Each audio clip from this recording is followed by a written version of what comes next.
अस्सलाम वालेकुम। कराची आई हाँ अपने 2 बच्चे लैके। मियाँ मेरा बहुत ज़्यादा बीमार है, दिल का मरीज़ भी है तो फालज भी हुए है। मैं लाहौर आई सा कि बच्चे 2 सैट करने वास्ते।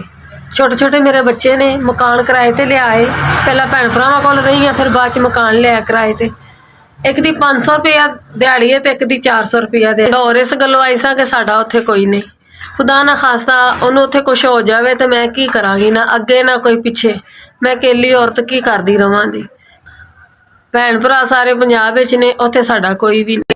मियाँ नूं 3 अटैक हो गए ने, फालज का भी अटैक होया है, शुगर भी उन्होंने नाल, 2 कदम भी नहीं टुर सकते। मैं सोचा सी कि बच्चे इत्थे सैटल हो जाएंगे, सिस्टम बन जाएगा। एक दी 400 दिहाड़ी हो गई, एक दी 500। मैं जावांगी उन्होंने जाके ले आवांगी, मेरा सिस्टम इत्थे बन जाएगा। मैं अपने मियाँ ने भी इत्थे बुला लांगी। लेकिन हुण उन्होंने फोन आया, उन्होंने तबीयत बहुत ज़्यादा सीरीयस है। हले जोड़ जमा मेरा कुछ भी नहीं होया। मैं सोचा सी कि अपने मियाँ ने जोड़ जमा करके ले आवांगी, लेकिन हुण मैनूं फोन आया उन्होंने बहुत ज़्यादा हालत सीरीयस है। तो मेरी मदद करो, तुहाडी मेहरबानी। मैं कराची जाना चाहनी अपने बंदे दे कोल, तुहाडी बहुत मेहरबानी।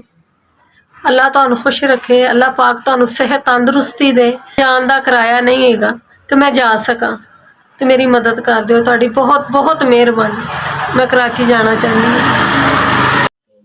4 5 6 7। अस्सलाम वालेकुम। SVS तुसां मेरी 7000 दी मदद की है। अल्लाह पाक तुहानूं सेहत तंदुरुस्ती दे, अल्लाह पाक तुहानूं खुशियां वहाए, अल्लाह पाक तुहानूं नबी पाक दे रोज़े ते लैके जाए। SVS अल्लाह पाक तुहाडे दारे नूं कामयाब रखे, अल्लाह पाक तुहानूं सेहत देवे, तुसीं मेरे जैसे गरीबां दी हज़ारों मदद करदे रहो। अल्लाह पाक तुहानूं खुशियां देवे, तुहाडा दारा कायम दायम रवे। SVS तुसां मैनूं 7000 रुपया दिता है। मेरा मियाँ बहुत ज़्यादा बीमार सी, तुसां मेरी मदद की है, तुहाडी बहुत मेहरबानी। अल्लाह पाक तुहाडे दारे नूं कामयाब रखे, अल्लाह पाक तुहानूं सेहत और तंदुरुस्ती देवे। तुसां मेरी गरीब दी मदद की।